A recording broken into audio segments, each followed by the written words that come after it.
Shalom, saudara-saudari terkasih.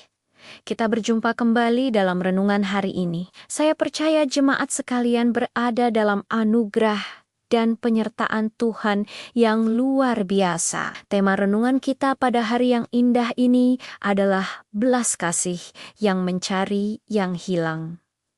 Mari kita ambil waktu sejenak untuk berdoa. Tuhan, terima kasih karena Engkau selalu mencariku ketika aku tersesat dan jauh darimu. Engkau tidak pernah meninggalkanku sendirian. Dalam nama Yesus.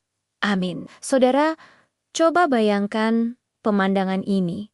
Seorang gembala berjalan di tengah kegelapan malam.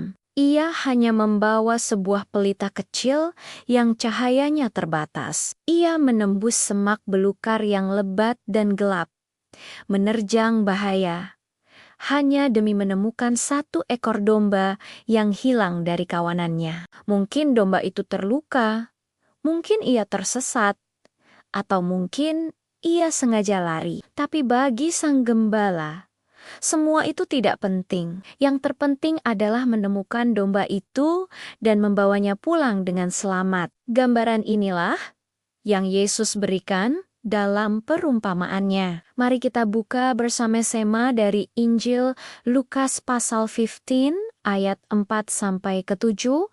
Di sana tertulis, "Siapakah di antara kamu yang mempunyai 100 ekor domba, dan jikalau ia kehilangan seekor di antaranya, tidak meninggalkan yang 99 ekor di padang gurun, dan pergi mencari yang sesat itu sampai ia menemukannya. Dan kalau ia telah menemukannya, ia meletakkannya di atas bahunya dengan gembira. Dan setibanya di rumah, ia memanggil sahabat-sahabat dan tatonggi-tetanggonya, serta berkata kepada mereka, 'Bersukacitalah bersama-sama dengan aku, sebab dombaku yang hilang itu telah kutemukan.'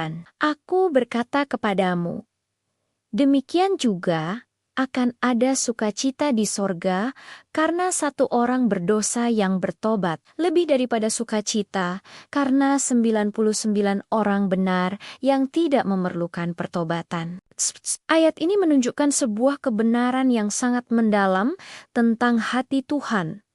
Belas kasih Tuhan itu tidak pasif. Belas kasihnya tidak hanya menunggu kita untuk sadar, lalu berusaha dengan kekuatan sendiri untuk kembali kepadanya. Tidak, belas kasih Tuhan itu aktif. Ia yang berinisiatif, Ia yang datang mencari kita, justru di saat kita berada di titik terendah, di saat kita merasa paling tidak layak, paling kotor, dan paling jauh darinya. Kita seringkali berpikir, nanti kalau hidupku sudah baik, kalau aku sudah berhenti melakukan dosa ini, baru aku akan datang pada Tuhan. Tapi firman Tuhan hari ini membalikkan logika kita. Tuhan tidak menunggu kita kembali dalam keadaan sempurna. Sebaliknya, Ia justru datang mencari kita di tempat kita tersesat, di dalam jurang keputusasaan, di dalam belenggu kebiasaan buruk, di dalam rasa malu dan kegagalan. Di sanalah tangan Tuhan terulur untuk menjemput kita. Lihatlah kisah Zakheus dalam Alkitab. Dia adalah seorang pemungut cukai, profesi yang dibenci oleh banyak orang pada masanya. Dia dianggap pengkhianat dan pendosa. Orang-orang menjauhinya. Namun, apa yang Yesus lakukan? Yesus tidak menunggunya datang dengan penyesalan. Justru di tengah keramaian, Yesus berhenti, menengadah ke atas pohon ara, dan memanggil namanya secara pribadi, "Zakheus, segeralah turun, sebab hari ini aku harus menumpang di rumahmu." Panggilan pribadi itulah yang mengubah hidup Zakheus selamanya. Saudara, sadarilah hari ini bahwa engkau sangat berharga di mata Tuhan. Seberapapun jauh engkau merasa telah tersesat, seberapapun besar kegagalanmu di masa lalu, engkau tidak pernah terlupakan di hadapan Tuhan. Namamu ada di hatinya. Dia mengenalmu secara pribadi dan Dia mengasihimu dengan kasih yang tidak bersyarat. Belas kasih-Nya lebih besar dari semua kesalahan kita. Dia tidak melihat kita berdasarkan dosa-dosa kita, tetapi Dia melihat kita sebagai anak-anak-Nya yang berharga, yang rindu untuk Dia bawa pulang. Panggilan Tuhan ini juga membawa sebuah tantangan bagi kita semua hari ini. Jika Tuhan begitu aktif mencari kita yang hilang, siapakah kita untuk menghakimi atau menjauhi sesama kita yang mungkin sedang tersesat? Tantangannya adalah, jadilah pribadi yang mau mencari dan merangkul sesama. Tunjukkanlah belas kasih yang sama seperti yang telah kita terima dari Tuhan. Jadilah tangan, kaki, dan suara Yesus bagi mereka yang merasa terhilang, terlupakan, dan tidak berharga di sekitar kita. Mari kita menjadi gembala-gembala kecil yang membawa terang di tengah kegelapan dunia ini. Ingatlah selalu kata motivasi ini.